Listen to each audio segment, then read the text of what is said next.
नमस्कार दोस्तों, zoology world में आपका स्वागत है। इस वीडियो में आपको MSc M.Com Lalit Narayan Mithila university 4th semester के छात्रों के लिए जेनरिक इलेक्टिव कोर्स जो एक एक्स्ट्रा पेपर होता है वो आपको उसके बारे में बताऊंगा।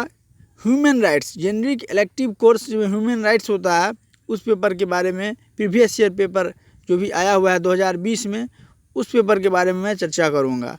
तो जैसा कि इससे पहले के सेमेस्टर में एक्स्ट्रा पेपर में होते थे स्किल इन्वेस्टमेंट कोर्स या एईसीसी फर्स्ट में क्या होता था, आपको 50 मार्क के इंटरनल होते थे और 50 मार्क के एक्सटर्नल होते, लेकिन इस पेपर में ऐसा नहीं है। कोर कोर्स पेपर की तरह ही इस पेपर में 30 मार्क इंटरनल होंगे और 70 मार्क्स के आपके एक्सटर्नल एग्जाम होंगे।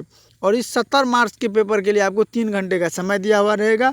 पास मार्क 31.5 नंबर है। तो जिस तरह आप इस पेपर को देख रहे होंगे कि पेपर को 3 भागों में बांटा गया है, सेक्शन ए, सेक्शन बी और सेक्शन सी। सेक्शन ए में जो है सो आपके मल्टीपल एमसीक्यू टाइप क्वेश्चन रहेगा।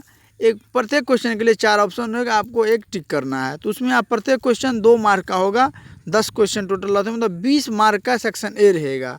तो आप देख सकते हैं कि पहला क्वेश्चन है right stand for first social condition claim of individuals recognised by state all of these.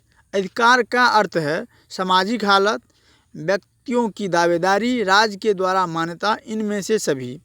B है who is the champion of natural rights. Thomas Hobbes, John Locke, Jean Jacques Rousseau, Karl Marx. प्राकृतिक अधिकारों के champion कौन हैं? Thomas Hobbes, John Locke, J Jacques Rousseau, Karl Marx. फिर C में है which one of the following is not a natural fight. Right to life, right to liberty, right to property, right to education. निम्नलिखित में से कौन सा एक प्राकृतिक अधिकार नहीं है? जीवन का अधिकार, स्वतंत्रता का अधिकार, संपत्ति का अधिकार, शिक्षा का अधिकार। डी में है who is the champion of individual liberty. व्यक्तिगत स्वतंत्रता के चैंपियन कौन है? जॉन लॉक या लेनिन, माओ या जे.एस. मिल। ई में है Magna Carta is the contribution of. Magna Carta देन है England, America, France, Switzerland. Option है इस प्रकार से हैं। एफ में है in which year did the American War of Independence take place. किस वर्ष में अमेरिका स्वतंत्रता संग्राम हुआ? ऑप्शन है 1776 एडी, 1989 एडी, 1688 एडी और 1947 एडी। जी में है आपका who is the author of the book entitled on liberty. On liberty शीर्षक पर आधारित पुस्तक के लेखक कौन हैं? तो आपके ऑप्शन हैं Auguste Comte, Antonio Gramsci, Rousseau, John Stuart Mill. H में है which is the year of universal declaration of human rights.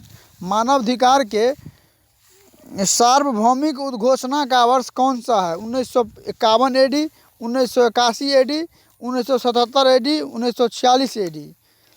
आई में है which one of the following writer is associated with multiculturalism. निम्नलिखित में से कौन सा एक लेखक बहुसंस्कृत विवाद से जुड़ा है? Taylor, Michels, Pareto, Will Kymlicka. J में है which part of the Indian constitution specifically deal with the fundamental rights. भारतीय संविधान का कौन सा भाग विशेष रूप से मौलिक अधिकार का उल्लेख करता है? पार्ट 2, पार्ट 4, पार्ट 9, पार्ट 3, भाग 2, भाग 4, भाग 9, भाग 3।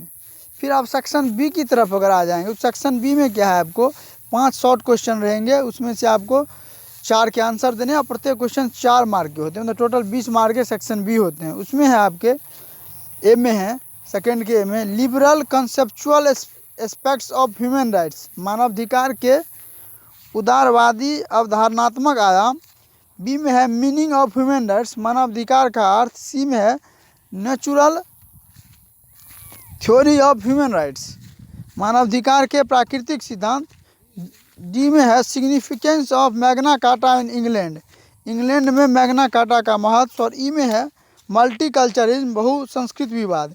सेक्शन सी जो है इसमें आपके लॉन्ग टाइप हैं इसमें, और वर्ड का जो लिमिट है आपका इसमें 600 वर्ड है सेक्शन सी में। लॉन्ग में 600 शब्दों में आपको लिखने हैं और प्रत्येक क्वेश्चन 10 मार्क के होते हैं और टोटल 3 क्वेश्चन लिखने हैं। उसी में सेक्शन बी में आपके 4 क्वेश्चन लिखने हैं। वर्ड का जो उसमें लिमिट था 160 शब्दों में 160 वर्ड में लिखना था आपको, इसमें सेक्शन सी में 600 वर्ड में मैक्सिमम आपको लिखने हैं।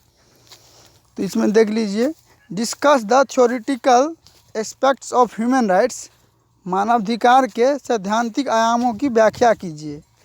Explain the Marxian perspective of human rights, मानवाधिकार के मार्क्सवादी चिंतन का विश्लेषण कीजिए।